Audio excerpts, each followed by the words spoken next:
Good morning and welcome to the Capital Gang. I am Oscar Semoyam Soke on the final Capital Gang of 2024. In the studio, I have a guest, Mr. Louis Rubongoya. You're most welcome to Gang, Mr. Rubongoya.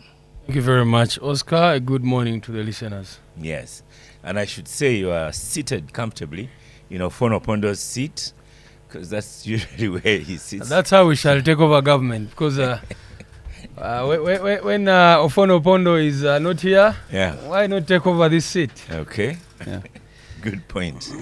I also have Honorable Ibra Semuju in the studio. Most welcome to Gang, Honorable Semuju. Thank you, Oscar. And for discussion, we want to look at the events of 2024. We listed a few, and I even had a question. Someone questioned, are they only negatives for 2024? I'm not so sure. Honorable Lydia Wanyoto Mutende is also in the studio.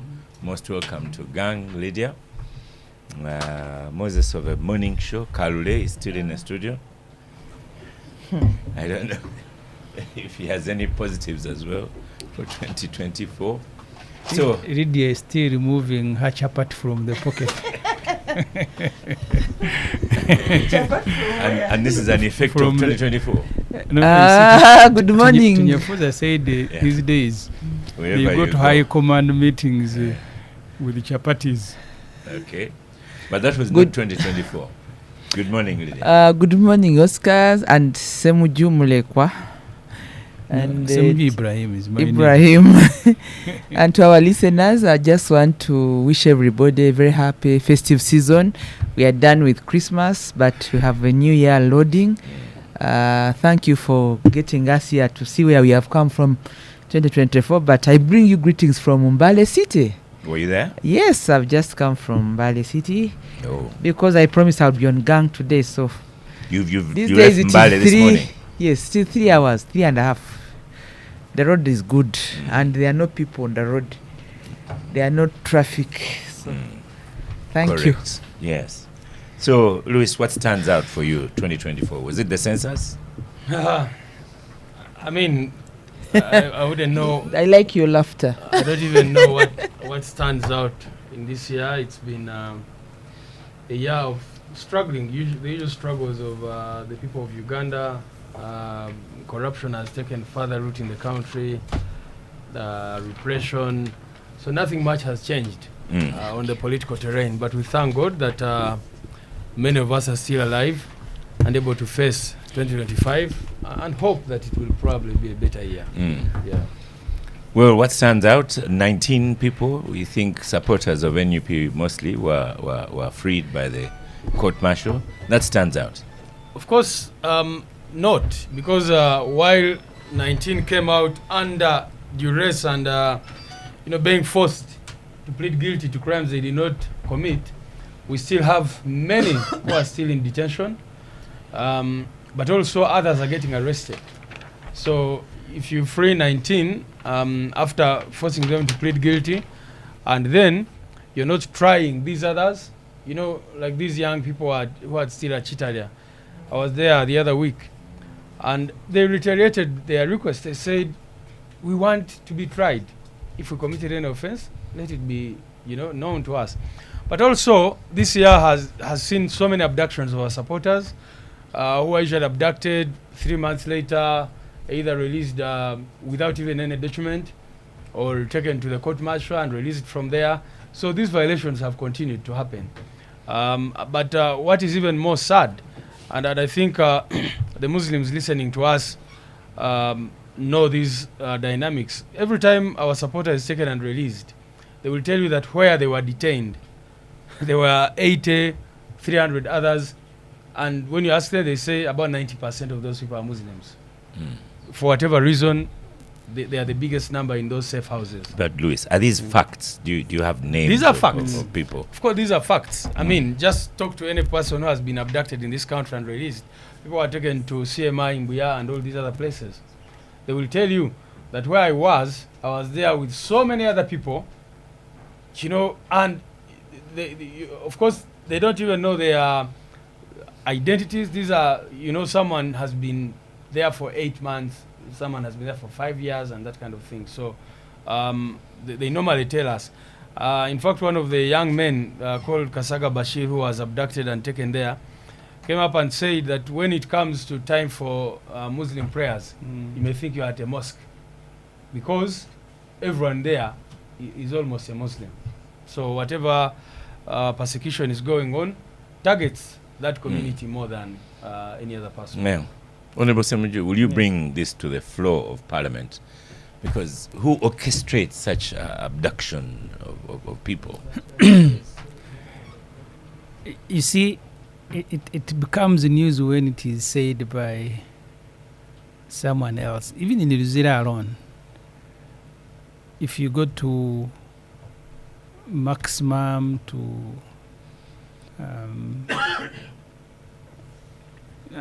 I've forgotten where they had detained me. Luzira. No, I'm talking about the sections in Luzira. Upper, there's Maction Bay. Yeah, Maxon Bay and upper. So the Muslims are the majority there. First of all, I know for a fact that Museveni has a dislike for Muslims. That I know. Honorable Yes, Semuju. including his own relatives in Rukunjiri. He doesn't relate with properly because they converted. One of them, a boy I met recently, he told me Tumwine had told him he made 2 crimes. You converted to Islam and then married a Muganda. These are relatives of Museveni. And you can tell him to challenge me anywhere. And because they exist. I'm not talking about ghosts, human beings who are in Rukunjiri. Yeah, I'll challenge you anytime. Yeah, because it sounds strange to you, but it's factual. So when you're a Muslim, you are a suspect even before any suspicion has developed. So it is obvious that Muslims are the majority, and they are mainly on capital offenses: terrorism, treason. Of course, when it comes to killing, the other day they killed the sheikh who was on a handcuff, and they said he was running away. But generally, the issues of the year related to that, I think it is obvious that when the government is fighting for its stay, fighting for its life, it will do everything. Museveni uses money effectively, but where money hasn't worked, he also used violence. This year, Oscar, we had our colleagues, 36 of them, kidnapped from Kisumu. For 4 months they were in prison. We are lucky finally the High Court released them. And I am sure that case, government cannot win it. That you go to Kenya and abduct people and bring them back and begin trying them. Because these days, once any prosecution is preceded by violations, it becomes very difficult. That's how the MPs who were arrested, their trial couldn't start because of the way they violently arrested the Honorable Akamba at the High Court. You remember, he had been granted bail, and they came and grabbed him. So when they were eventually produced for trial, they complained that their constitutional right had been violated, and the court said, okay, we'll now make a referral. And I don't think those MPs will ever be tried again. Partly, I was not convinced that they will be tried. My mind was that Museveni was on a show that pretend that you are fighting corruption, you are very hard.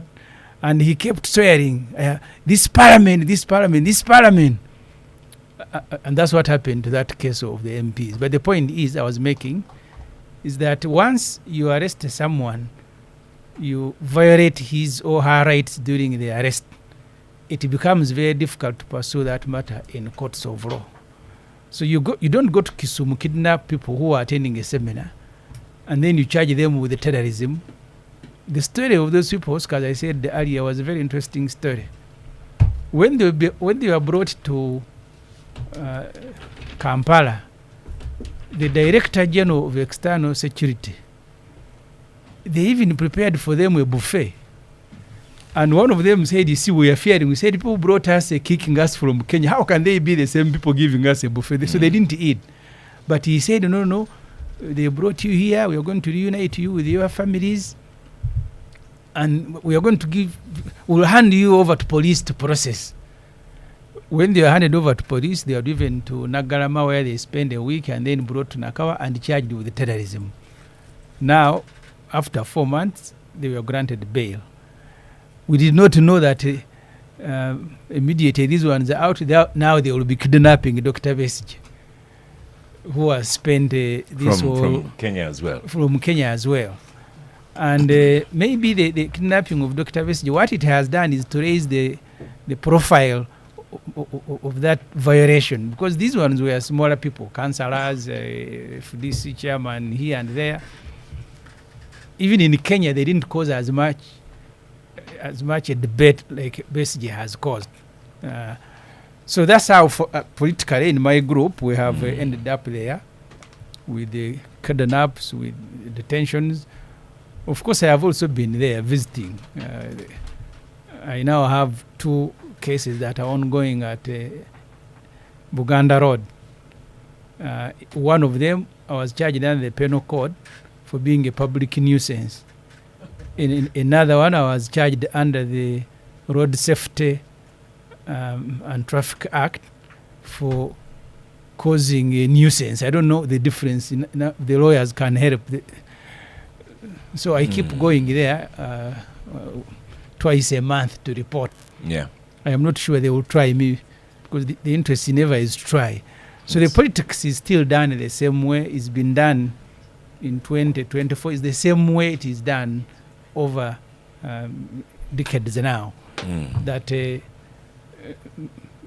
my brother here, Ruvongo, when they went to open their office branches and do recruitment, they said you have caused an accident on Masaka Road, so you will not go anywhere else. But we've ended the year with Museveni campaigning, giving prostitutes money in Mbale and looking for other groups. I don't know what else Lydia has identified. In Mbale he did. And later I saw the lawyer saying that actually prostitution under the penal code is a crime. So Museveni went to launch a circle of criminals, and he gave it money. Head of state in Lydia Wanyoto's backyard. The head of state launching a circle of criminals and giving it public resources. You can continue with prostitution. So that's what he did in Mbale. But the bigger point, Oscar, is that Museveni is campaigning. He's on a campaign trail. He did that towards the last election, and then the Almighty brought COVID as soon as Museveni finished his campaign, and then he said there will be no campaigning. I suspect that after this round, next year will be a year of campaign. He will say, because of monkeypox, which also happened this year, we will not hold bigger meetings, because he will have finished his. This is Honorable Semuju with all his conspiracy theories. But we have Namfi in the studio. You're most welcome to Gang. Good morning, Namfi. Good morning to our listeners. Good morning, Oscar. Yes. Hope you had a good Christmas. We did, yes, thank you. But Honorable Semuju, what else caught your eye 2024? Was it the census? There was a census, but Parliament, we're also in the news for the biggest part of the year over corruption. Yes, the parliamentary exhibition. Yes. And I hope things will change, and certainly many of the things will change. And yeah, there are things I don't think, you see, when the individuals are arrested and others are threatened, you cannot continue behaving. You may pretend publicly, but internally, a lot of things will have to happen. The census would have been a very good thing. Unfortunately, the outcome was undermined by the naturalists. When we had the boss of the census here, he said these things are normal, but they became abnormal, especially because you can't release a report and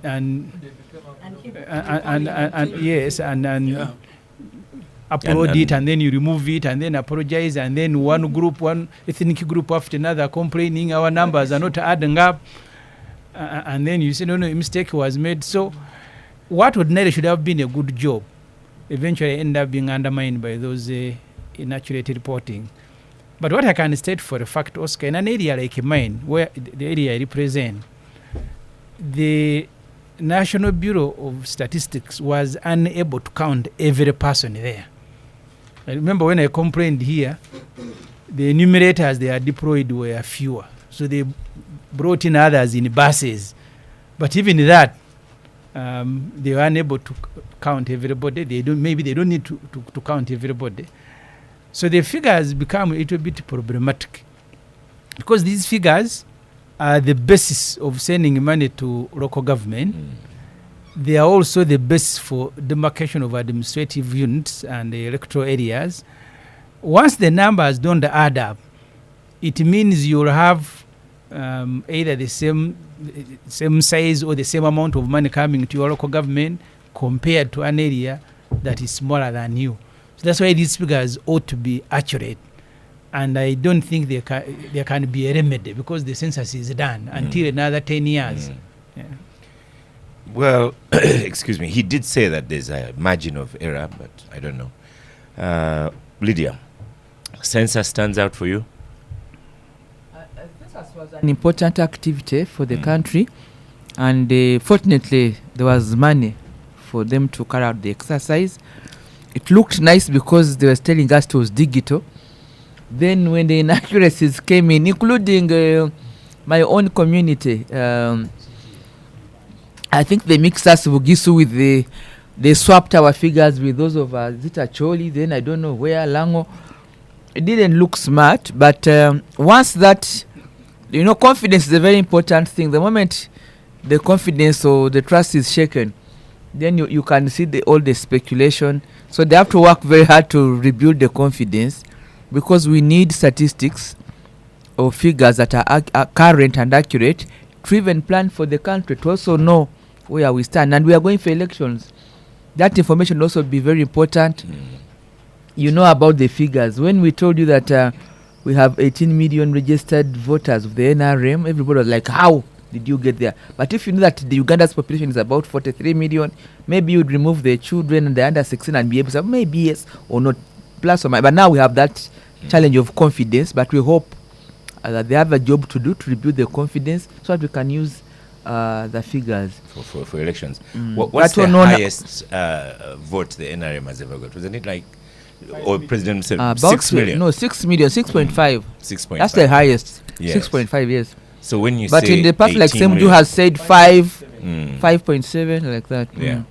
So I'm putting that, comparing it with the 18 million that the NRM first presented. No, this is some point. this you'll check for the 2026. But Oscar, Yes. what did Mbabazi say was the figure for NRM? Did he say 13 and then they got 5 million? You see, the politics of NRM is interesting. No, but Semju, it does not mean that you've also been conversing with me here. We've been questioning why the voter turnout in Uganda is low. It's not a given that because you're a member of the FDC or NRM, you'll go and vote. You know that the most elites don't even vote. But when they tell them to register, they go and register. That's a given. You just see the variance between the voter turnout over the years vis-a-vis the eligibility of those who are supposed to vote, including these. I want to know that Nafi votes, because I've never seen her ink from Nyenga. She does. So that's another. That's good news. But how many people did? But let me. No, Louis, you listen. You know, to the listeners, Louis is stayed in the OOC. Yes. And I said that's how we take over government. So he's not allowing me to talk when I actually listen to him. That's why you want to take over, right? To challenge you on that fact. So for you, when you take over, not even breathe, because even here you cannot allow me to talk. No. I'm just challenging what you're saying. That how many people did you both say above 18 years of age for people to say that you have 18 million? Voters? No, we registered people. We've said this over and again, and unless you want to hear. By the time we get to 2026, all those that we've registered will be 18 years and of voting age. So you boss was registering the actual. For us, we registered the projections, including the actual. And we have now put our register into digital. And that's one of the achievements of my party for 2024. We are moving towards, listen, Semuju, we are moving towards an accurate and a tight register for the NRM party members before we align ourselves to participate in the general elections of 2026. But the activities are in 2025. So, Oscar, you're asking us the issues for 2024. At the party level, that's what we have on table now. On the other aspects, yes, I think you began by asking us about UBOS. I think UBOS can build the confidence that we are good to go. We have figures that are accurate to work on. But I want to add something that we take so much for granted. Uganda is a land-connected country. We are huge porous borders with neighbors who are relatively unstable, but we've run the year relatively stable. And I think the peace and security of this country gives us an opportunity to even predict tomorrow, and that shall be here for gang and become for gang. We can use the peace and stability to be able to move other aspects of the agenda. But for that, I think we should put in the bag of the positives that largely Uganda has been peaceful for the most of the year, and that we want to thank God for that, and for the government of the NRM for securing Uganda in terms of peace, security and stability. If you compare with what's happening with our neighbors, yes? You know, Louis here and Ibra have been talking about all these people that have been abducted and in prison. So you know, when you put the two together. Fortunately, they will have their day in court. Before I could even talk, Honorable Semuju was talking about a court process. So I think they all know that they can go to court. They have their day in court. They either get charged or acquitted or even get bail. I normally don't want to speak to matters of court because there's a process. Unless you are telling us that there's no process. But when I got here, Ibra was talking about court process. People are getting bail. They are getting arrested. The courts are there and the prisoners are there because there's anticipation that somebody will be caught. Others wouldn't be having these institutions in place and structures. Would be complaining if nobody was brought to court. Would say no, their rights are being violated, and that for that I stand with them. But if someone had gone to court and gotten bail, you have your day in court. You get acquitted or you get charged.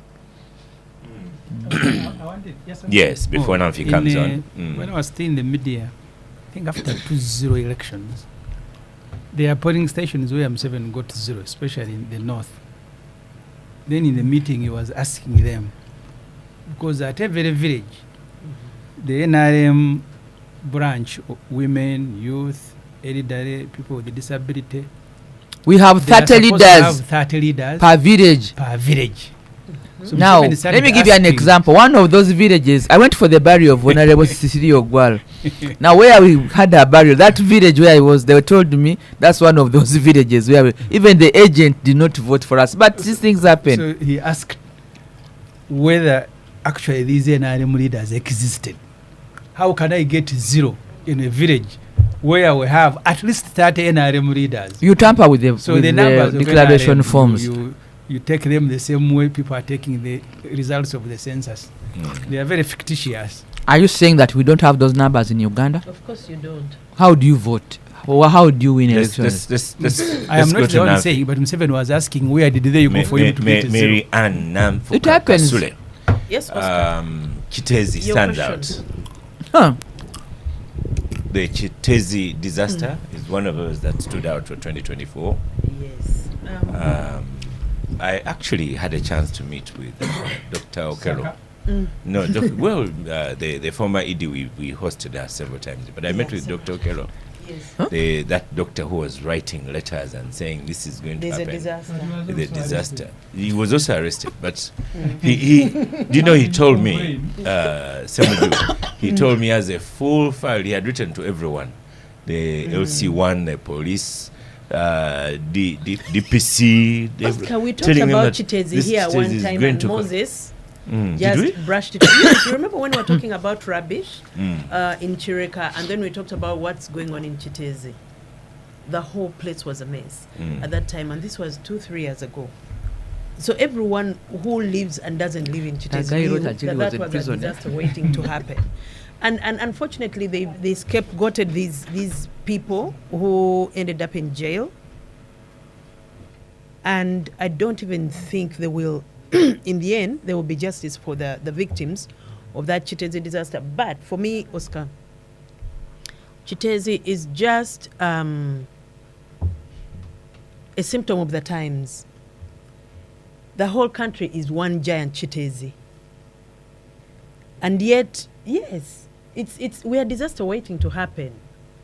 So for me, it's just symbolized where we are, how our leaders respond to emergencies, how our leaders ignore things.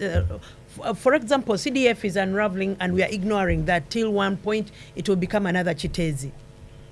And then who will be answerable to that if something goes south?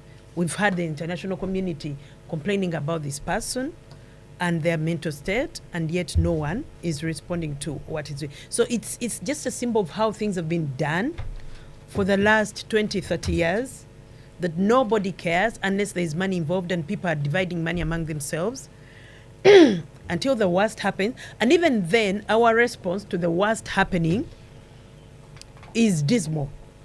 So for me, Chitezi is just Uganda on a smaller scale.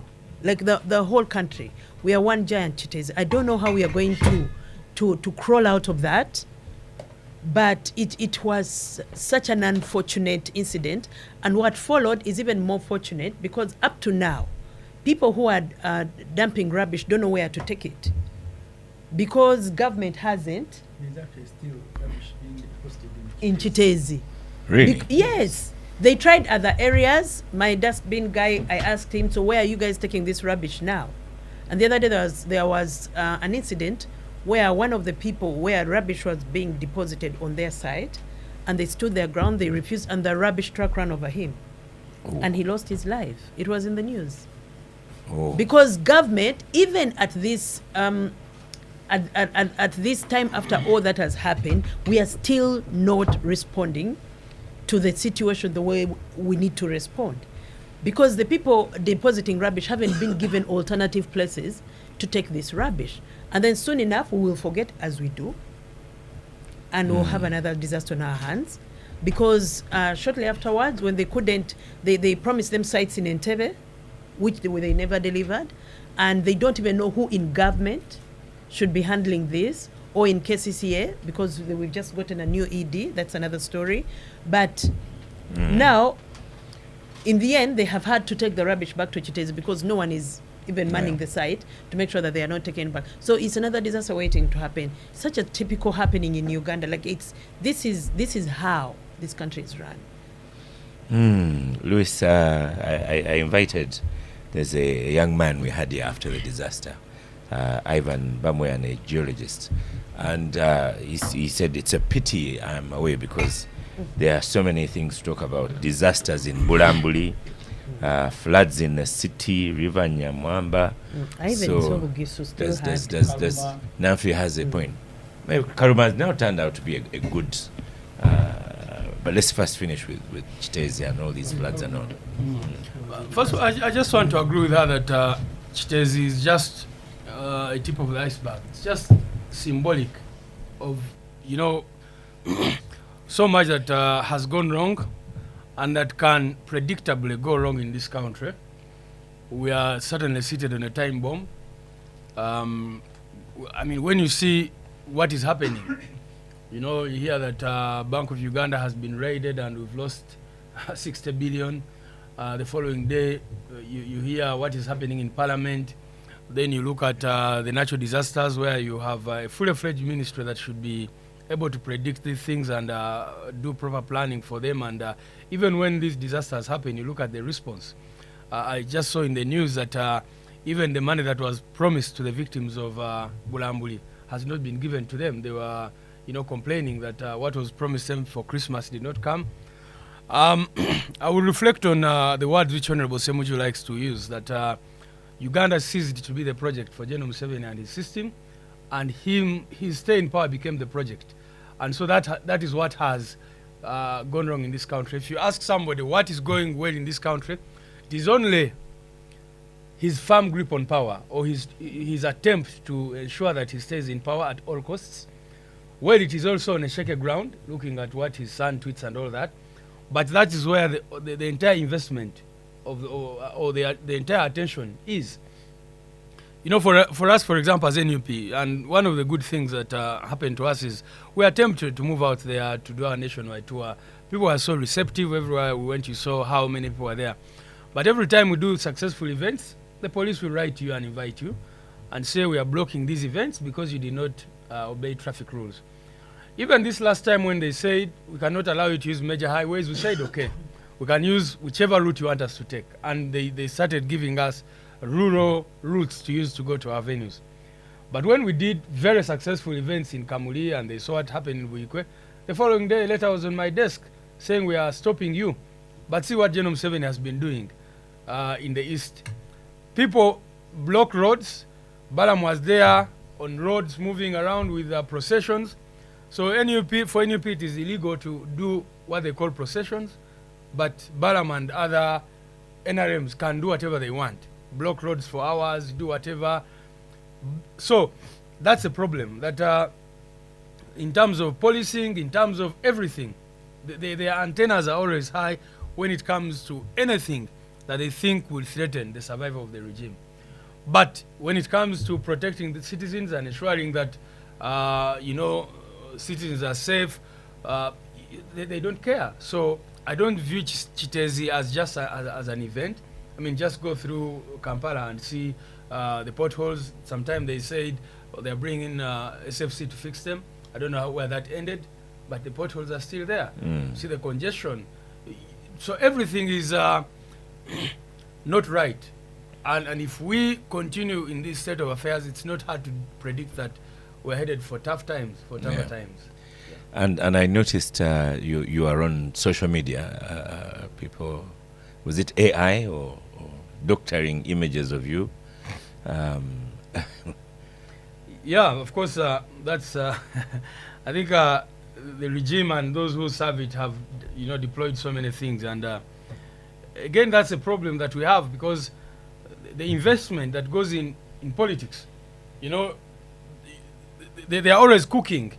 We are aware, for example, that the regime runs a very, very big operation, pays social media activists to be there, and from morning to evening, they are abusing NUP, they are abusing President Chagulanyi. You go to TikTok, you see someone has 10 accounts. All that is public, these are public funds that are being used to run these things. So, you saw the other day Genocide saying, I'm tired of you artists. Because once our president came into politics, then the regime said, what do we do to neutralize him? They started spending billions of the money you pay in taxes to artists to try and neutralize him. And so that's a crisis we have as a country. So when you see them doctor an ID and say Luongwea is a captain, I mean, I know the source is those people who are paid every day to be there cooking things against those opposed to the regime and that kind of thing. But what is more painful is to know that it is your taxes, the money which should be fixing schools, which should be making sure we have roads, which should be giving us proper health care. That is the money being given to artists. That is the money being given to these social media people and all that. So Uganda is no longer the project for Genome 7 and his system. His stay in power is the project. Right. Tony Kent Chaze on X, formerly Twitter, says, please ask whoever is eating in the studio to eat quietly. I should tell you, Tony Kent, that was Honorable Semuju banging flasks and everything. So it is festive season. We are grateful for Star Cafe for powering the gang. So please go ahead. Lydia, Chitezi, sad event. Yeah, for 2024, Chitezi was very unfortunate, and we took the opportunity of the gang under your leadership to make our case, to stand with their families, and to make proposals on what intervention that should have been done. We really thought that the landfill, because it had already been condemned, if you remember, that was not what the human life there. They should have been relocated by now, but here they haven't, or not even been compensated, or the compensation is not yet fully done. I heard someone saying that even the acting ED, when they received, was it 16 billion, they began with buying another piece of land, and there was a fracas there between the priorities. Do you buy another piece of land for a landfill, or do you compensate and resettle people? There was that debate at the city council, and I remember I made the case here when the Lord Mayor closed the chambers away from the councillors, wanted a meeting. You remember, Oscar, they were like, you cannot have a disaster and leaders do not meet, even just pass a resolution, because I hear there was he was saying, let's first get the report, and my opinion was that let you people, whether there's a report or not, let the councillors meet and visit the scene and see what they can do as leaders of the people. So there's been that. Now that we have a new leadership, like we've had in the last 2 days, we hope that now, but there has not been leadership gap because there was an acting, there are people in acting capacity, but we hope that there will be cohesion in the leadership, and that people will be resettled and where need to be compensated, and waste management should be given, garbage and waste management should be given priority, because all urban areas, it solves a very big problem, because it's really borders health, sanitation, cleanness of the environment.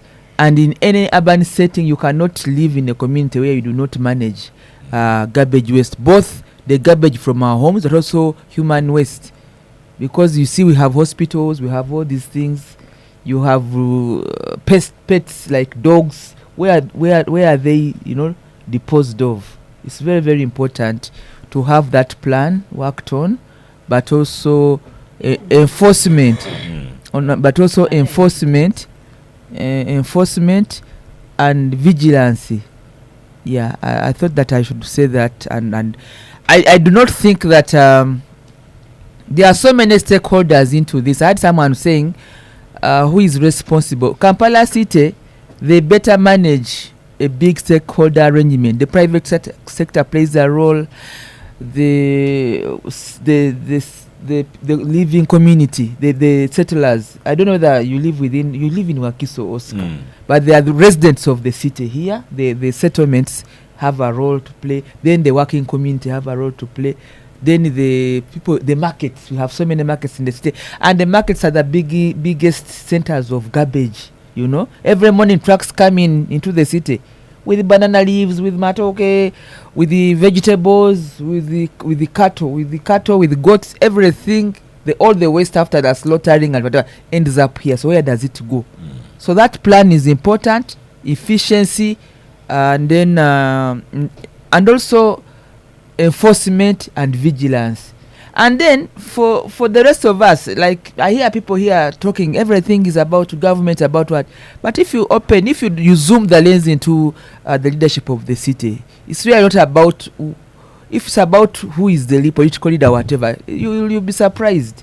Let's not focus so much on the elected leaders. Let's look at the whole management of the big picture, and we deliver a state that we all deserve to call the city of Uganda. All of us would love to have lived or worked in Kampala, because the only city we have in the country, just one like this. So why don't we make the best out of it, even in terms of habits, mindset? You drive a very nice car, but you are throwing bottles out of the window, and then you begin saying, there is poor leadership at the KCC. What about it? It starts with us, even as individuals. So true. So Ibra, whenever we have our walks in local areas, you find that every time there's been rainfall, there's a lot of dumping that takes place. Yeah. People just throw out It begins rubbish. with us, the individuals, also. Because they think the running water will help. You see, Oscar, the population census told us that our population as a country is growing by more than 1 million people every year. If we had a government, that government would have been spending quite some time planning where these people will live. The president, after Chitez, said he was shocked. He didn't know that people were living there. But you have 1 million people being born every year. I represented the Chadondo East in the 9th Parliament, and Chitez was one of the villages. The people who are living of the garbage are a very big community, Oscar. I don't know if you've ever been in Chitezi. The villages there, Rusanja and Chitezi, neighboring this site, when I was an MP, they put me under pressure. They wanted the thing closed. There was a World Bank report. So I got to Chitezi. When I got to Chitezi, those who are working there are almost more than, they are bigger than the size of the village. They say, please, you can't close our business.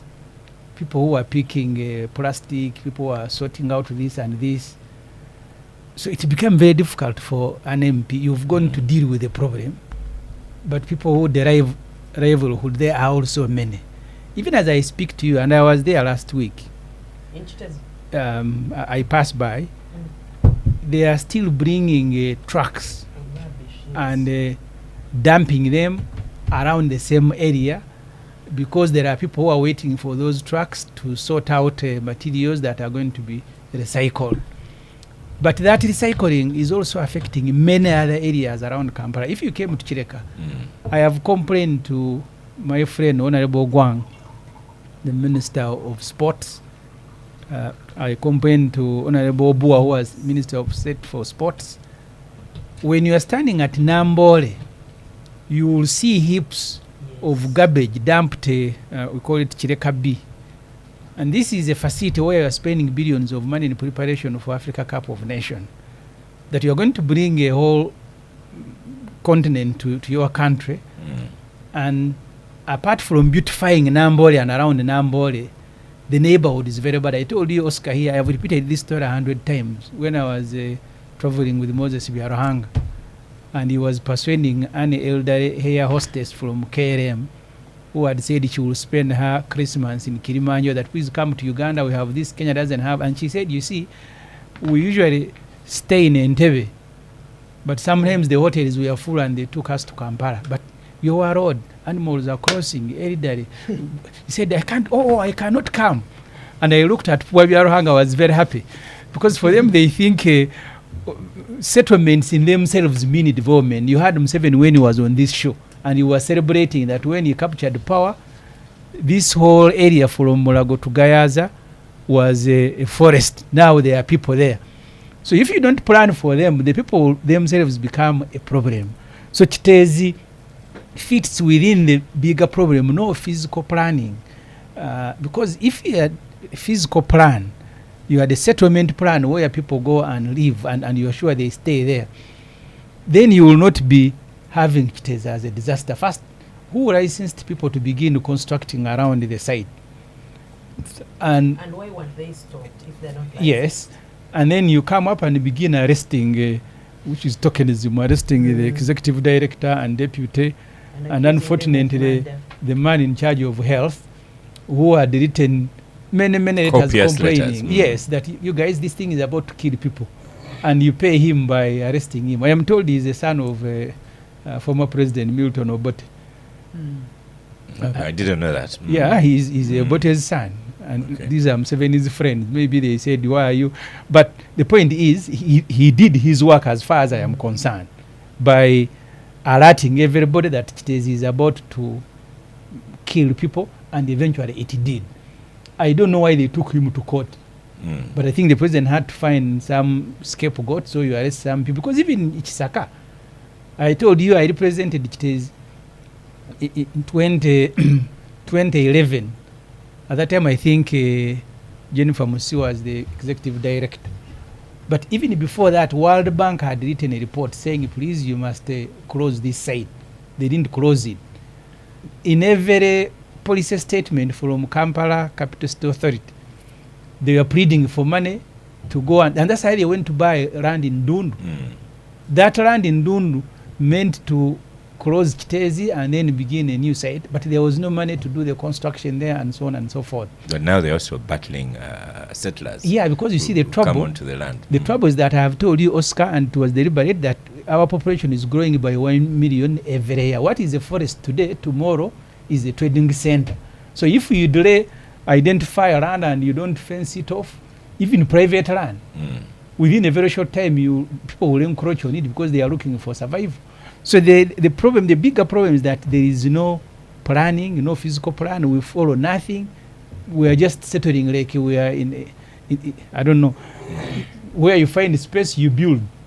And then later they will tell you, why did you build around the Chitezi? They said they will remove people. People are still there. Oscar, you need to go and pass by Chitezi these days. They claimed now we are going to remove everybody. They must go. They are still there. They are still bringing, not at the same scale, but garbage is still being brought into that area, and people are doing it as a business. Sort out are still there daily. These are the contradictions of Uganda. We have Norman Magembe here posting my highlight on X, formerly Twitter. My highlight of 2024 was watching Onana at Nambole Stadium. I think his tweeting about Uganda was fantastic, since he has a huge global following. Honorable Semuju, you also love sports. You love football. You support a team that may never win a championship, but that's for another day. No, you need to know that Scolari was the coach of Real Madrid. They became the champion, but he was sacked. Right. They said his football was not entertaining. You had chased fans from the stadium. So it's not just about winning. Scolari, when you coached Real Madrid, after winning, they sacked him. Yeah. They said there is no entertainment in your football, so people are not just kicking and you score. So your Arsenal is just there to entertain. That's what football is. Right. Yeah. Okay. So it's not just That's about a winning, robust. and winning a trophy is one of the things, but it's not the ultimate. But sports has been good in Uganda. I mean, just having Onana in Uganda, very, very useful. But then the Kenyans were clever. The next match, they bought the entire place, so you couldn't go to support Onana. Kenya was using our facility because I think theirs are also under construction. Like we were at one time playing from Algeria, looking for facilities because we hadn't developed ours. And they said playing against Nigeria in Uganda, and you have a Manu goalkeeper as part of Nigeria, is bringing more people who are going to make Nigeria look like it is a home team. I think that was their reason, and they said no, please, we don't want. And that's why I said, Oscar, we were in Rwanda a year ago for the East African Parliamentary Games. But Onana is not Nigeria. Onana is Cameroon. Cameroon, yes, it's Cameroon. We're in Rwanda, and Kagame tends to do things deliberately. If you look at the Aragibe Arena in Rwanda, and we are told the intention was to construct those kind of facilities that are going to attract those kind of matches, that if Uganda has a match and they don't have a serious facility, certainly they will have to go. I don't know why we don't go to Rwanda, but Kenya came here. Ours here, the way they are constructed, even Nambole, the way it is, I've just been told now that the whole VIP area, you see, Nambole is now nearing completion. But when CAF came here, they advised them that to host the Africa Cup of Nations, that VIP section will need to accommodate more than 2,000 guests. As it is now, I think it's about 200. It's about now, after finishing, we are now going to demolish to construct again. And during a debate in Parliament, the FUFA president told them that, you see, these facilities that you are giving to UPDF, first of all, are they a certified company? Are they CAF certified company? Are they FIFA certified? That you may need to use companies that these fellows have certified, so that tomorrow you don't have those kind of issues. But because of our obsession with the military, they handed over the facility to UPDF. As a result, now I am told we've got to demolish the whole VIP section, because the one of Africa Cup of Nations must accommodate at least 2,000 guests. So it's an opportunity. Sports gives you free advertising, but you need to invest in it. You see these countries like Qatar, who are giving a citizenship to Kenyans and Ethiopians. It's not because they want to get money out of it, but they want publicity. If you have a marathon runner who is going to be on all the international channels for 2 hours advertising your country, why wouldn't you invest in it? So the investment that you make, that's why I was comparing Uganda to Rwanda. You look at their rugby arena, it is a tourist attraction. You look at ours, there will be a quarrel over who wins the contract, and eventually they will give it to someone who is incompetent, or the president will intervene and he will give it to PDF. That Nambole and its surroundings by now should be made to look attractive, such that when people come to, like Onana came and others will, they go with a good story about how Uganda looks like, because they will be exposed only to that facility from the airport to hotel and then to Nambole. But if it is surrounded by garbage in Chireka, so when I complain, they tell me, but Chireka under Chira municipality, why doesn't the mayor remove it? So the amount of investment that you make in sports will give you almost immediate dividends. And I hope by the time of the Africa Cup of Nations, we'll have cleaned the whole of that Nambole and facilities around it. I don't know if you follow football, Louis. Uganda qualified for AFCON with 2 matches to go. And it was so unusual for Uganda to qualify with 2 matches. You know, previously, we would bring out calculators if Kenya does this. And there's a time Kenya seemed so mean. They came here, nothing to lose. And then we were in a draw with them, so we lost out. But for once, it's bravo to them. We haven't needed a calculator for that qualification. Absolutely, it's a good thing. and it's sports like football is very unifying. You know, I have a Uganda shirt that is red. I also have a Uganda shirt that is yellow. And you know, the one of yellow I no longer put it on. That's what I wanted to say. That why? Of course, sports unites yellow. all of us. Many people in Uganda. And it's good to congratulate our team and wish them all the best. You are selective on those things. And I don't know, the netball team, you know, is now known world over.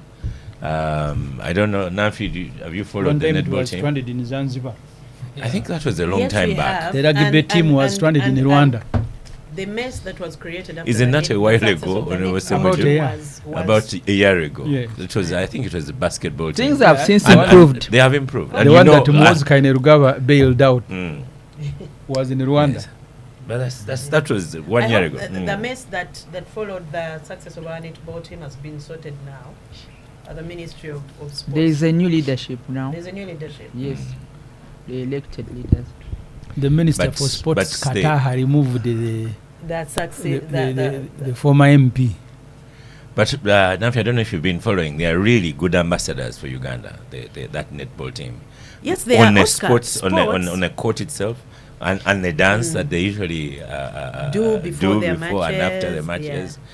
And I think and their performance. I watched one of their games. They are really tough women. Those women. They are, and they're flamboyant, and their celebration is something to behold. They actually add flavor. You can be tough with words, Nafka, but those girls are very hard.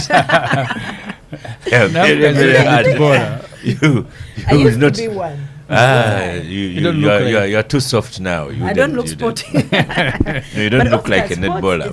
Seriously, sports is such a good way to advertise your country and to represent your country internationally. Do you have a yellow T-shirt of Uganda? I never wear yellow T-shirts, Oscar. NRM vulgarized that color, and once NRM is over, we will revisit yellow. But for now, no, we are not like you. I'll get you one from FUFA. But Oscar, you like being safe. That's why you have yellow shirts and red shirts. And red shirts. Yeah. They even have OSM on them. And on them? We have them, yes. So Louis, when you have we a go yellow to shirt? I don't have any. You see, Oscar, we don't. Us who are very serious about opposing this man, we don't have yellow shirts, not even for Uganda Cranes. For us who go to sports events, we have all. I have a white one, yellow one, and a red one. Be careful the next time, in the next year when you're going with it. You may not fare well at the event. But Oscar, yes, I think we should, as a country, look to sports more for positive advertising and invest more in sports because, like Samjua said, Qatar and Saudi Arabia and all these Arab countries, they invest in actually foreigners in order to represent their countries, in order to take advantage of the positive image that this can that this gives their country. But when you look at what Qatar invested in their World Cup, because it is the most expensive World Cup on record to date, and how much they got from there, because they were not even looking to draw any profit from it, or any. They were looking to advertise their country, and they did successfully sell their country. And as a bonus, they managed to actually make money from the World Cup, from the advertising and several other. And they built so many hotels in their country. I've got a couple of friends who have gone to Qatar this Christmas with their families on holiday to Doha. So it's, and who knew that Doha would be a holiday destination? But it's a pretty city. It is a pretty city. And the hotels they built right now are the ones that have hosted most of the people who have gone there this holiday season. So I think sports is a very, very good opportunity for us to develop our country. And this opportunity we've got, let's not mess it up like we do most of the things. Let's not, because you could easily get a bad image from hosting, especially as a country who end up having potholes and host people to just dump them in. And then and these days with social media, Twitter, information is disseminated so quickly. So before you know it, all our guests are going to be advertising Chitezi and the potholes in industrial area. It is, and we don't want that. So we better be ready if we want to capitalize on selling our image as a country. Okay, let's stop for a quick break, and after the break, I'll find out if Lydia has been following the netball team as well. This is the Capital Gang. Welcome back from the break. Lydia, have you followed the fortunes of our wonderful She-Cranes, the netball team? Yeah, they've done us proud. Actually, they've been our biggest tourism ambassador. There's one tall one. I think she has the height of an American. She's very tall. She stands out. And somebody who likes to claim good people. I think all the she just has her hand a little and the ball is already in because of her height, and that is good. So I congratulate. They recently had a new leadership. They elected leaders because they had whatever. But I wanted to give information to Honorable Semju that I think we are moving in the right direction with sports, because just 2 weeks ago the president officially launched the sports center. Semju, you've been building that sports center in Sebei, the up altitude for marathon. It looks beautiful. It's actually in its own right. The president, the newly elected is Uchanda, so Mrs. Uchanda. So we don't have to, I mean, Kenya ES is okay, we can always share neighbors, but it's good to have such a facility in Uganda, and it is more than the running track. It also has other facilities, and I think that, and it's beautiful weather, beautiful, it's so fresh up there in Sebei. So that's a good, we didn't have one like that before, so it's good. You're talking about Nambole. There's something I wanted to share with the Honorable Semu. You know, you guys, you go for benchmarking, which some of us don't. You should be able to know that one of the biggest advantages of building sustainable nations is to have local capacities of companies and facilities. For sure, if I've been to Addis, you cannot find foreign companies building facilities in Addis, and they've built onto their sports sector. You know that Addis Ababa, Ethiopia, is one of the best sports people in the world. Same with Tanzania. They use the local companies, and mostly they use the army. So the best thing that should have happened, like what you are raising now, is for FUFA or CAF or whatever, those big sports administrative institutions, to come and give specifications. And the debate was in the house to say we need this and this and that specific. Then our local companies can either joint bid or take up that and build what is required. But to say that they are breaking because it was not it was supposed to be a licensed company to build, I think that's, we should get away from that. That's colonial, and that is tying countries out of business. We should not accept imposing on us, like when you see infrastructure, whatever, to say it must be an international company because we've got loans and World Bank and all these things. We should be getting away from that. Let's build our local capacities. We can get the international specifications and deliver. It's happening in Kigali. It's happening in Dar es Salaam. It is happening in Ethiopia, at least for, and South Africa. You cannot find. Kigali has been built by Qatar. But there is the local content. let's build the local content. We should not be, we shouldn't, Oscar, we shouldn't pride international licensed companies. We should pride in growing our local competencies for sustainability, but also for Bubu. Because now you are talking about Qatar and other countries, but there's the story of maintenance. You know, after the games, then what? So there are issues of maintenance, there are issues of technological transfer. So we need to be mindful of that, and let's walk the talk of what we call Bubu and technological transfer. I agree that we can have an international company, but we should not run away from building our local competencies. And if you want, I mean, you don't have to, but from the experience of Ethiopia, Tanzania, even now Zambia, I've seen also South Africa, the biggest competencies are within the army, the military infrastructure of those countries, and they've been able to, even the railways are being built. Even in Kenya, it is KDF which was partnering with Chinese companies to build the railway to Mombasa. Wow. Yeah, so James is in South Africa, says Ethiopian government is using many Chinese contractors. I'm talking about local content. I agree with you, and if necessary, then what they could do is get someone to certify. You know, have you gone to a bank to get a loan? They tell you can only choose from these auditors, you can only choose from these. So it is a problem nearly everywhere. But we should be able to stand up to it, because it denies us business, but also building the capacity. So that was sports for you. Nafi, our squash ladies team won bronze in the Namibia Senior Championship this November. The first medal for Squash Uganda, and that is from the squash president in Uganda. So I don't know. Moses Berahanga, this is his pet topic, says Uganda improved in exports and decreased imports. We can have the figures. Let's have the figures. Nafi, this is to you. You know, these are very important statistics in the growth of Uganda. You agree? But he says. Yes, come to the microphone, Nafi.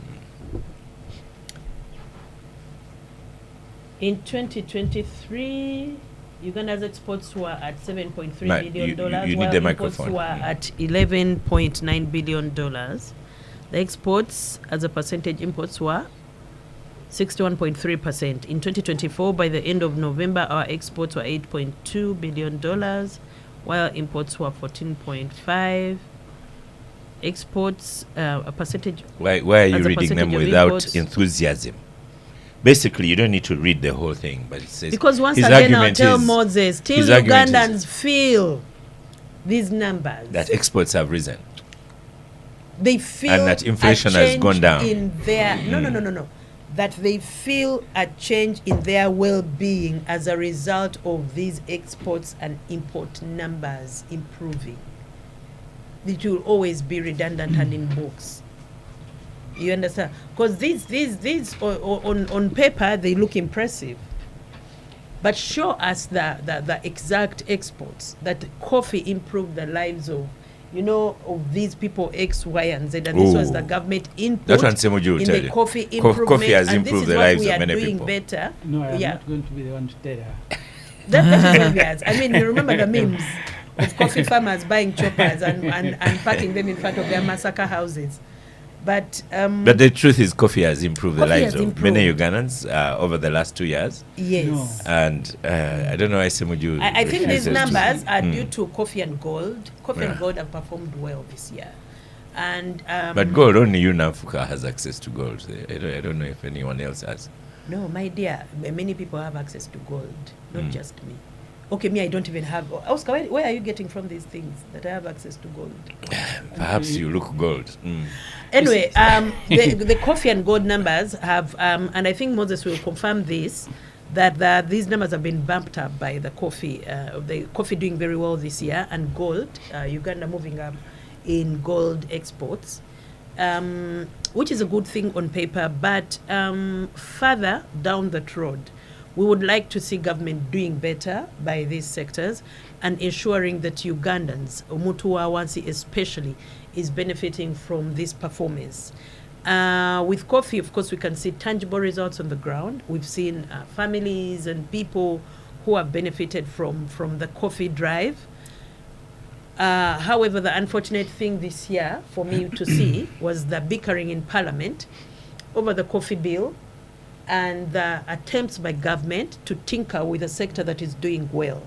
They left all the sectors that they could improve, that they have ruined, that they should work on, and started doing coffee bills and trying to join the party, the coffee party, which they claim to have had a lot to do with.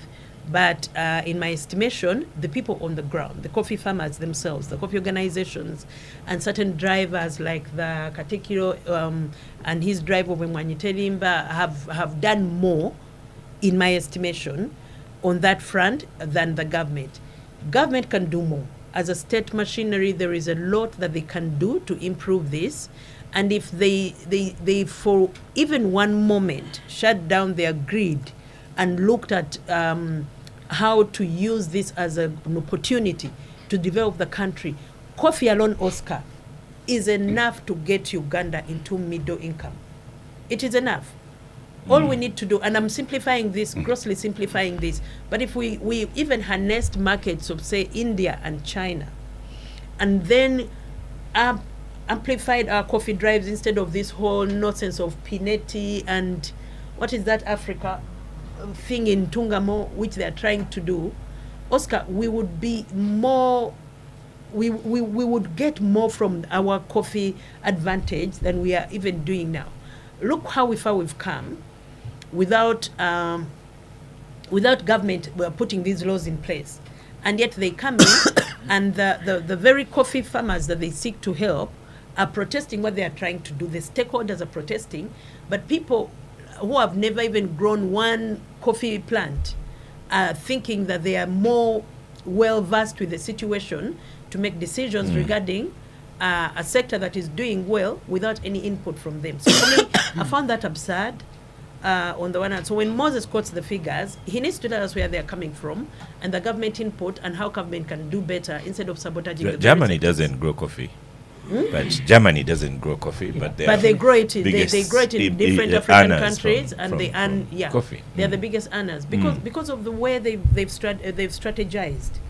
I don't know whether it's legal to mention some of their companies here that grow coffee in the name of Uganda, and then export it as German coffee. But I don't think maybe you shouldn't. Yes, I mean it is still. They don't have even to export it as, because you see, until that chaos in Khartoum. We're exporting the biggest percentage of our coffee to Khartoum. Yeah. Khartoum re-exporting to Egypt, and Egypt that had access to European market, processing and selling. See, the international trade has its own limitations. I told you here, Oscar, I was in Turkey, I visited the Ugandan embassy. My complaint was that I was feeding on banana and mangoes from Colombia and those other countries. At the Ugandan embassy? No, everywhere. So I said, but our things are better. So they told me that market in Turkey is dominated by Colombia and others, because in exchange they also buy this from Turkey. So you who is not buying stuff from Turkey, they're not going to open their market for you to begin bringing your oranges and mango. So the international trade has its own limitation. I told you the story of Magufuli. He becomes a leader in Tanzania, and he says he wants the country to be importing sugar from Brazil directly, not through a third party. He didn't know that the third party, who is a Mswahili in Zanzibar, was actually participating in growing canes in Brazil. So he goes to Brazil, and they refer him back to a person he left home, that guy is responsible for that market of the following countries. So I don't think you'll easily break into the international market, even by production, even by improving harvesting and so on and so forth. But Oscar, for me, the point Biarahanga makes, and he likes playing with the statistics. Abdul Katun bought me a book, lying with the statistics. And I want to repeat something I have said about coffee many times here. When Uganda was about 5 million people, Uganda was exporting 3.2 million bags We are now 45 million people celebrating because you're exporting 7. So you cannot tell me. So we are only recovering in terms of coffee per capita. Even the gold that you are talking about, Oscar, and that's why later, if you allow me, gold here that we are selling is not gold from Uganda. No, it's not. It is gold stolen from Congo. Because many of the companies in the Eastern DRC, there is a ban. So they're exporting their gold through Uganda, through Tanzania, and through Rwanda.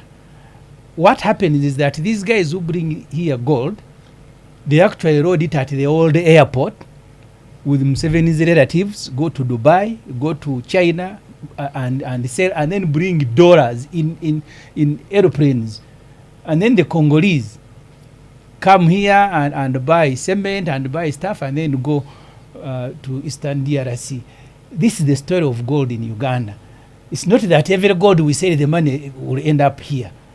But that gold is what is helping to stabilize the Ugandan shilling. And that's why when they had a meeting, because the Auditor General had authored a report complaining that they are not paying taxes. When they met Museveni, he said, you first wait with your taxes, because he understood that by these smugglers exporting gold through Uganda and bringing dollars, and the dollars remain here, then your shilling will be stable. But most important for you, Oscar, to note, if Biorang wants us to discuss the economy, we passed the budget this year in May, 72 trillion. Half of that budget, 74 trillion, is going to be paying loans. 14 trillion shilling of the money we have borrowed and approved remain unutilized, because you have a government that is sleeping, that is blaming itself. That the reason money is approved, we borrow money and approve, and every year we are paying 440 billion in commitment fees, because the moment you borrow and you don't utilize the money, the lenders will begin charging. So we have over 14 trillion money borrowed for roads, money borrowed for schools, health, that remain unutilized. And then you are paying half the budget is to service the loans that you are not utilizing. The reason you have potholes all over the place, sometimes even the money, the classic case, Oscar, we have Yowa Road in Nigeria. That road we have borrowed money from World Bank. But the borrowing happened and the money actually came. It is in the Ministry of KCCA. But we are not ready to start because the negotiation of overrun hadn't been completed. That was meant to be a project of 18 months. It is now behind the schedule. Why? The government didn't do its part. And many projects in Uganda are affected the same way. So if you had a government that was even performing at 50%, we would be discussing the economy in a broader sense, not the export. Now it has grown where? So you steal gold from Congo, and then the international figures are showing, and then you celebrate that. That's why Oscar, I insist that government should show us the people benefiting from this, because soon enough they will show us the Congolese. Louis, the figures today, I should have congratulated Semoju here for the first time. You know, I worry that he has put Museveni in a diatribe. We'll have Museveni, but for once there was a positive. So for once there was a positive in his remarks that Museveni saw the need for dollars and is keeping the dollars here. But well, you don't have to respond to that. No, I am not responding. Of course, one, I will question those figures, because this is not a regime whose figures you can trust. You remember the other day when General Museveni came out and said Uganda is now a middle-income country, until the World Bank came up and said, no, wait a little bit. And then they said, no, it's now lower middle income. They've been changing that all the time. Earlier on, we were talking about UBOS and its fake figures. And when I read what they were writing about the Obote regime, they are choosing it of the same things. If you read Mission to Freedom, they were talking about the fact that they were always cooked figures, trying to project a good economic outlook for the country under those regimes, which they said was not true. So I wouldn't trust those figures, first of all. For me, I think the people who are listening in to us, what they want to see is money in their pockets. How are they faring? You know, I saw news stories talking about how people are struggling PDM to celebrate Christmas. of course, PDM and its challenges. Everybody predicted what was going to happen to PDM. Like any other, they started with Youth Livelihood Project and all these other projects in Tandikwa and all that, Bonabagagawari. And same things, corruption, it ends up really being handouts to, we had our own people who went to access these funds and they were blocked because they were not supporting the NRM and that kind of thing. So PDM is just like all these other projects that have been there before. But the point I'm making is that you cannot talk about a growing economy and throw around these figures when we still have all these thousands of young people leaving the country to go and work in, in the Middle East. When you have people unable to afford living, you just go to regions like Busoga, you go to Lango, almost everywhere in northern Uganda and seeing the sickening levels of poverty there. Poor service delivery. People have been shining a spot now on hospitals in western Uganda, beginning with Mbarara Referral Hospital, which, some people think these people are in the thing. But when you go there and see the state in which the hospital is, so you cannot just throw around figures that are not backed by improved livelihoods for the people of Uganda. And so you have problems with infrastructure like we talked about, the disparities between the rich and poor growing every other day. So how do you throw around these figures when they do not speak to the common person in Uganda? And of course, the regime continues to tax people very highly, and of course there is no correlation between the taxes they pay and the services they receive. So as long as all these problems continue to happen, you cannot talk about a boost in the economy, in my view, or from where we stand. Lydia? You hear contradictions. Moses supplies the figure, says Uganda is doing well, imports are going down, exports are going up, but across the table people are contesting that they do not feel that money in their pockets. So would you even contest that coffee money is not felt in the pocket? No, the macro is there. The figures show that Uganda is doing well. And when Moses was talking, I said, let's flash the figures because they're able to tell you how the economy is moving. What needs to be done now is a trickle-down effect. And that's why you're hearing about the socio-economic transformation campaign about household incomes. When talking about a household, that's where the actual trickle-down is. A kilogram of coffee recently was about 10,000, depending on the brand. Where I come from in Bugisu, our coffee went up almost to 12,000 shillings a kilo. And if you're a serious person with your coffee, you know what that means. I mean, you have 100 kilograms, you have some smile walking to the bank or going home with coffee. So it's also about hard work. If you're going to sit back in your house, then the opportunities will walk past you. So we should not talk about poverty without translating it to the obligations of the people. And I wanted to inform my brother Luis here that it is not true that it is government policy that the price development model only goes to those who support the NRM government. And if you have any case, listen. If you have any, before we leave this show, I want you to give me the person who reported, because it's a new person, their name and their parish. In the next show, I'll bring evidence from that parish committee that's not the policy of government, and that person who has registered will be entitled. Do you want them to come and camp here? Because there are several. No. And I'll tell you why. Give us the records. Give us. Why. You know, they put the NRM person on that committee. And I have told you. We contested that because if it is a government program, why government of Uganda program. No, let me explain. You have talked and I've listened. One of the work methods of the talk show here is that you have a pen and piece of paper, you take notes. But now why are you why are not giving? But why don't you listen? You will be given time to only tell the lies. But let me tell my lies if you want. You have to listen to me. I have no choice. I'm listening to you. Yeah, then listen and keep quiet so that I can speak. Don't interrupt me. But you were interrupting me. I didn't interrupt you. You did actually. No, I didn't. I did not. Between Lydia and Louis. So I'm trying to say to tell Louis, if he wants to hear, that it is not government policy. For your information, I come from an opposition community. I come from Umbali.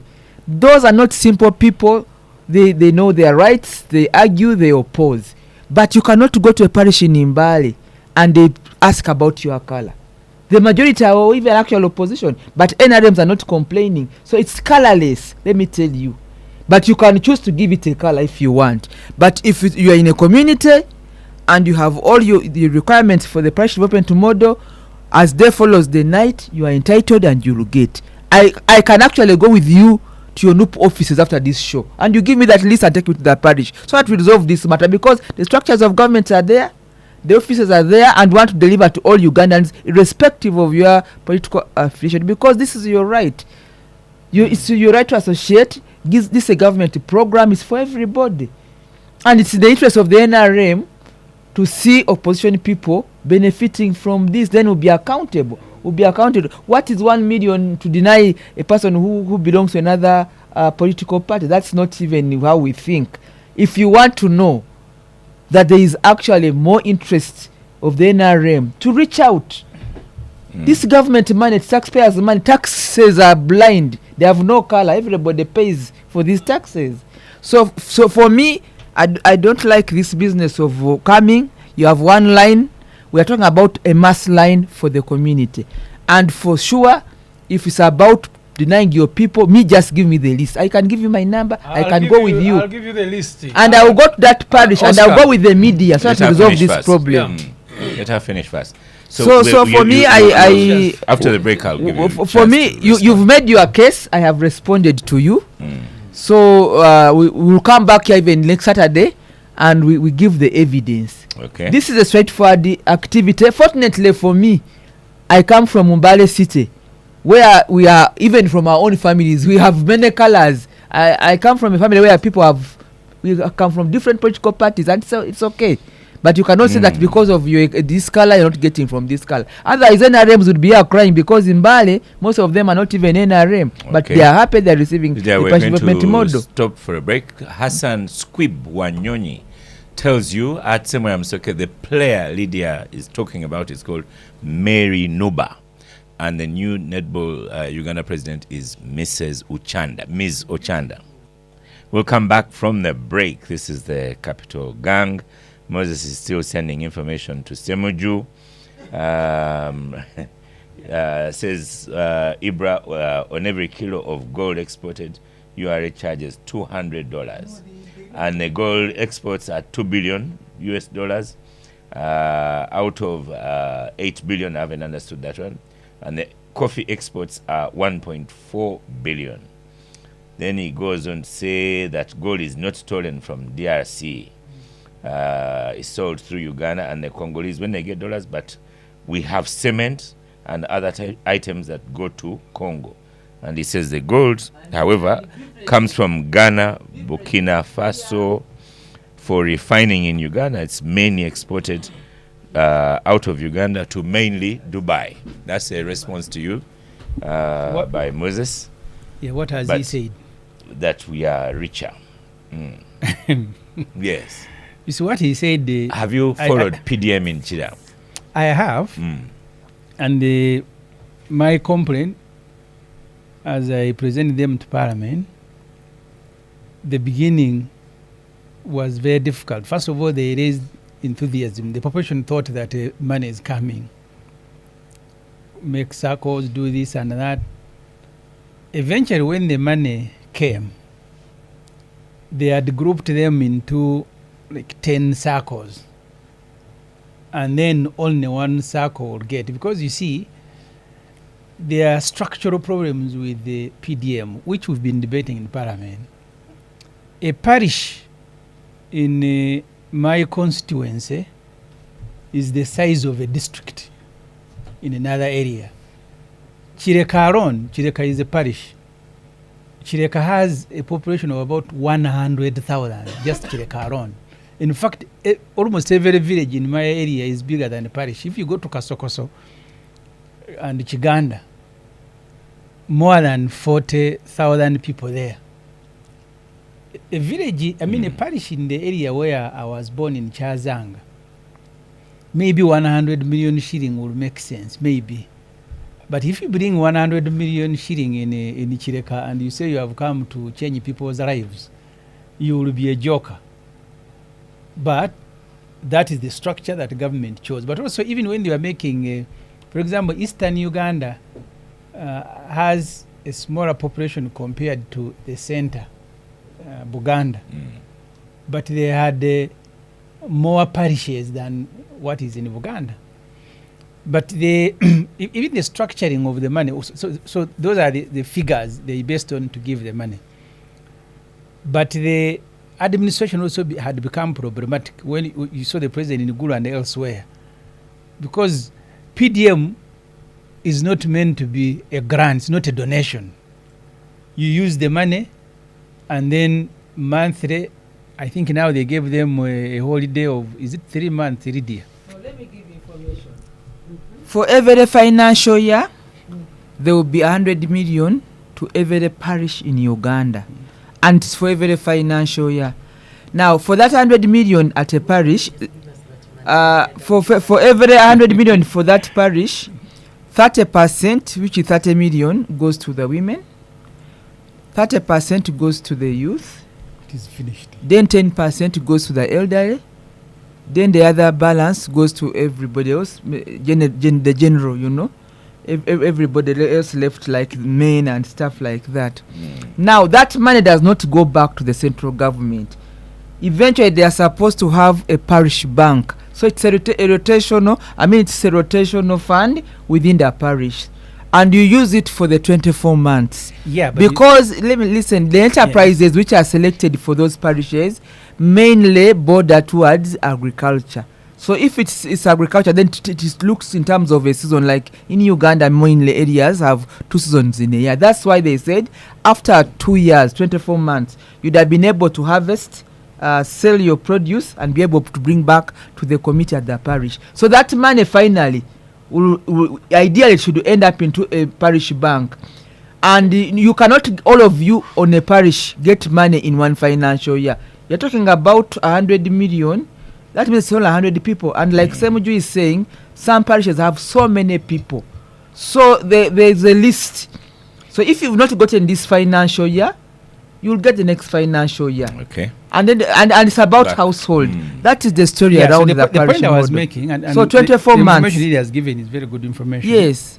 You are in a group. You receive the money for a period, and then you begin repaying. After 24 you remember months. The Honorable Janet Mukwaya. I haven't seen another minister doing the same thing. She was moving around the country over the youth livelihood fund, and they ended up rounding youth and arresting them. So the fear, even those who are receiving it, someone rearing goats, and in 24 months you want me, because sometimes they receive $1 million in a circle, and they want to use you in a year and then return it. So many of the things that are done here are not preceded by studies. Because if you come to Chireka, we don't do agriculture there. Even the small things that people are doing there, you needed to have studied. So we raised all these issues in Parliament, but I think the program became a political campaign that it must start, whether there are issues or not. These days I hear adverts on some Uganda radio stations or people whose lives have improved within a year since PDM started.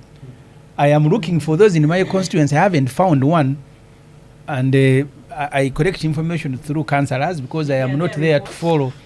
There are reports in the rural areas, those who started. But if you listen to other programs, but you for hear, urban centers for me, like when they Chira, brought PDF, my life changed. Now I am doing this. Now I am doing. So those success stories, I haven't registered them in my constituency, and I will be glad if Lydia can take me to Mbale if they have some. Well, the president has gone now to 5 zones, Oscar. He was in Bukedi, Teso, Karamoja, Lydia, Sebei, and finally last week in Bugisu. Interrupt you, Lydia. Some just asked me, I'm answering. Ariko Daudi says, at Samuel Msoke, on the PDM being politicized, I must admit that Rubongoya is wrong. So it is largely opposition, but PDM has been the most fair government program. it is unfortunate. Some Even me, I beneficiaries come from Bali. misuse People it. get Well, I was there and I visited Bugisu, Sebe, and Teso sub-regions. I met with our people, and these known activists told me that they were turned away. And of course, if you look at the structure, you know, and I think that was the intention of having the NRM chairperson as part of that committee.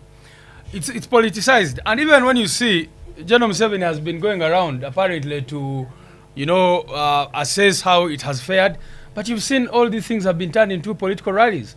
So if you're going to say you're going to monitor a government program which is not political, why go and make everybody dress up in NRM t-shirts for 2026 and all that, and then you have these endorsements going on, sole candidate and all that. So if you say it's a government program being implemented by the government of Uganda using taxpayers' money, which taxpayers' money is collected from every Ugandan regardless of political party, why do you politicize it to that extent?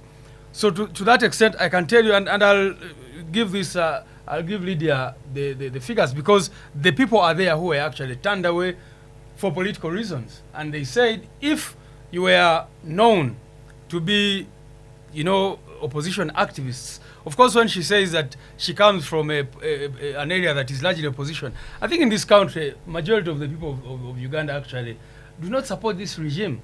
So, but I'm talking about known activists. Majority do not support. Absolutely, absolutely. I mean, they don't, you know. Even the Jerrycans don't. But when you we've had elections, the people I'm talking about yes, are largely the known activists. These youth who are known for wearing their berets, people power paraphernalia and move around. Those I can tell you, and there are many examples who were turned away. But Oscar, even at the grassroots, I know people who got this money, and most of them say that the criteria was, do you support NRM?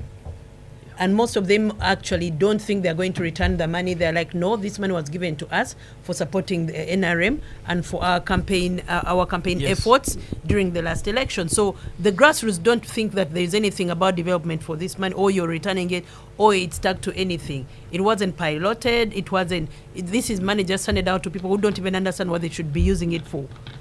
And as you've seen now, we've created a committee of inquiry into the misuse of the money and people stealing the money, which we predicted here, because of the way they've gone about this. But you have to say, maybe it's, you know, sometimes you have enthusiastic individuals who will abuse something good. I think you wouldn't generalize, because but if they've abused NADS, they've abused Operation Wealth Creation, they've abused Bonaba Gagawale, they've abused everything that you've brought.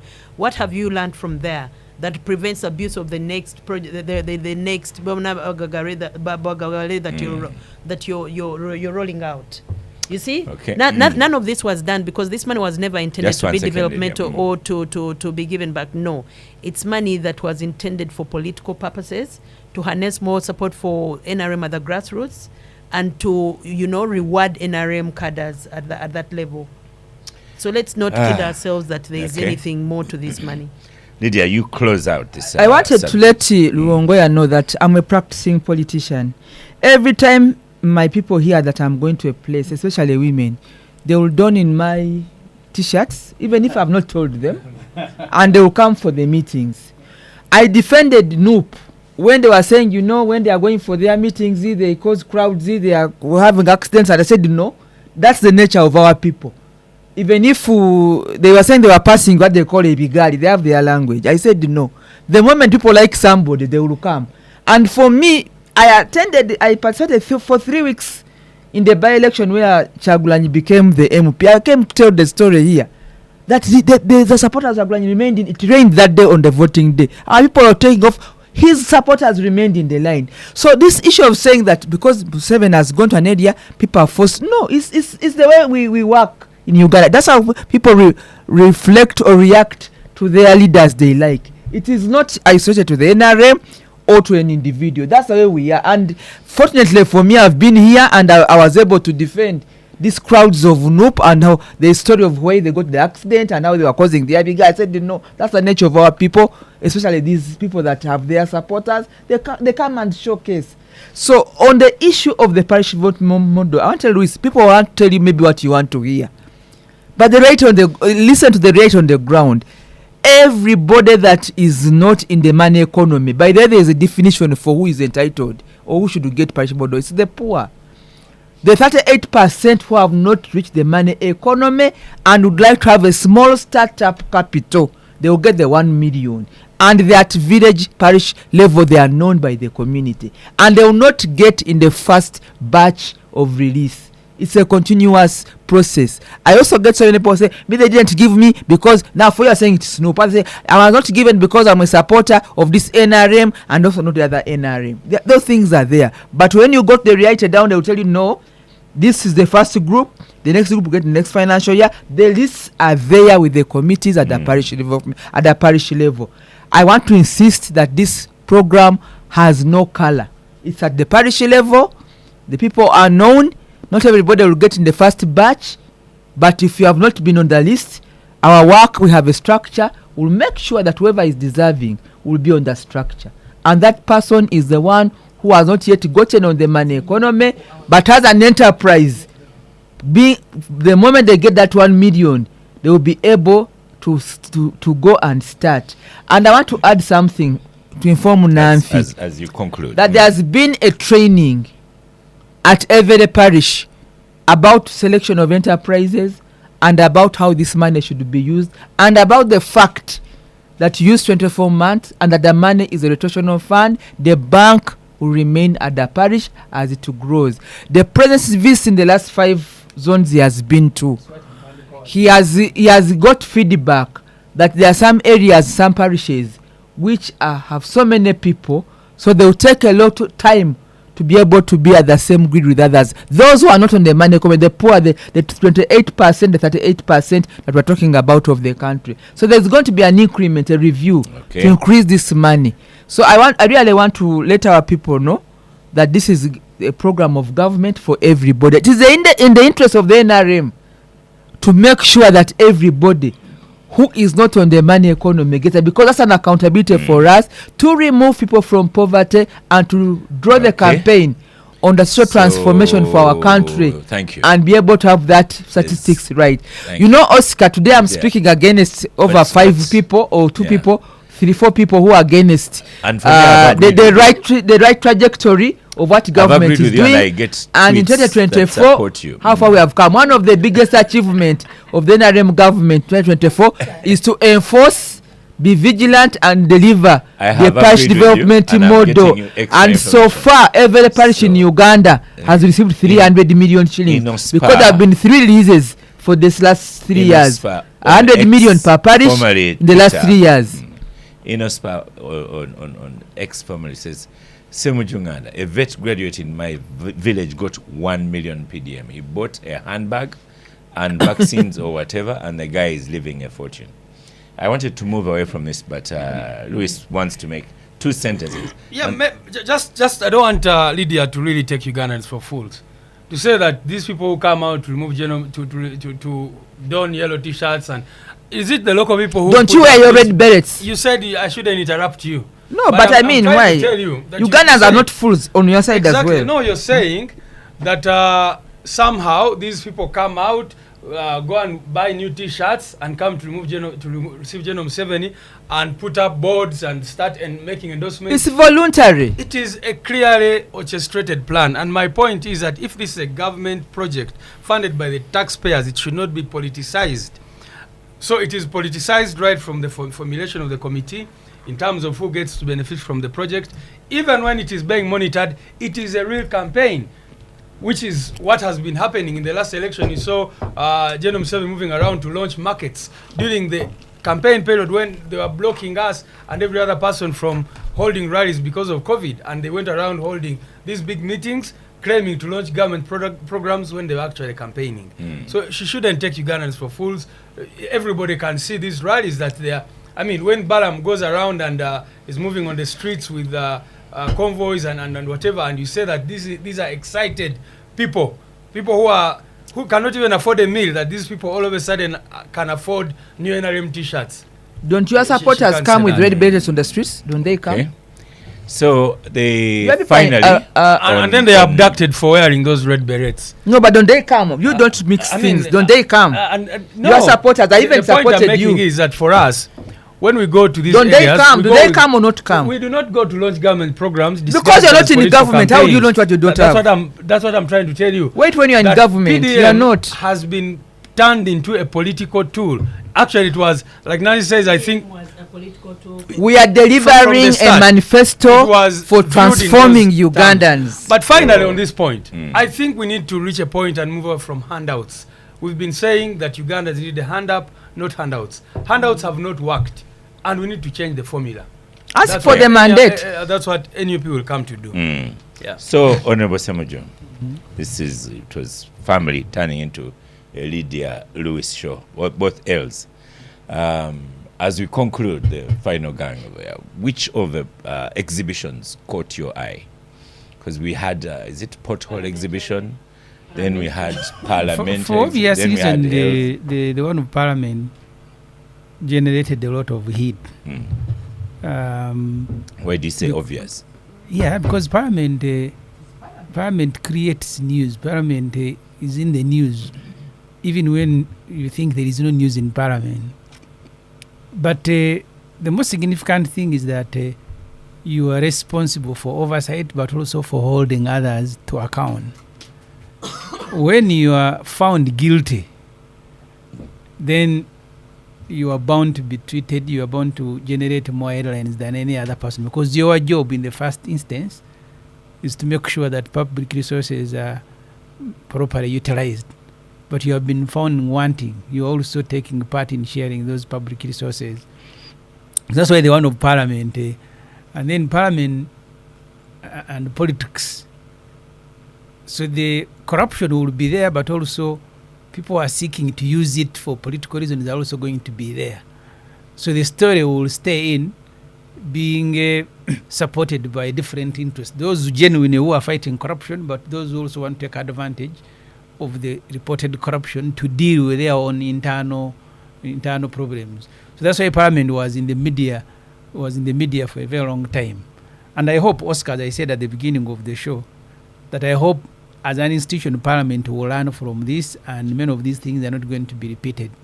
Unfortunately, once corruption is official, it's very difficult to stop. I remember when I was presenting a response to the budget, I did list people who were given money formally in the budget, money for donation, which was coming to about 168 billion. From the president to vice president, the prime minister, the speaker of parliament, the deputy, the chief justice. So they have money for donation in the budget. And I said during the budget process that why don't we remove this money? The people were just laughing at me. So the corruption that is not official, that can be fought. But the one that is official, you can report about it 100 times, but it will not stop. Because money is put in the budget for people to go and use it the way they like. So until that has been dealt with, then the unofficial, because you see, even in the military, when you are the ghost soldiers, if you are authorized to steal, you are not going to be punished. But if you are not authorized, they will come running after you because you are stealing. What Kazin called official sharing. He said the money we are sharing at the end of the financial year, but everybody was participating. You know, Kazin was Kazin. And then the money that individual soldiers were stealing. So for what they were not authorized, they were being punished. But what was officially known, no punishment. Okay. Namfi, which exhibition caught you the most?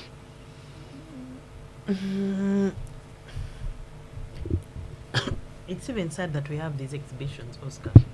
I'm just hoping that next year we have exhibitions for things that are going right in the country.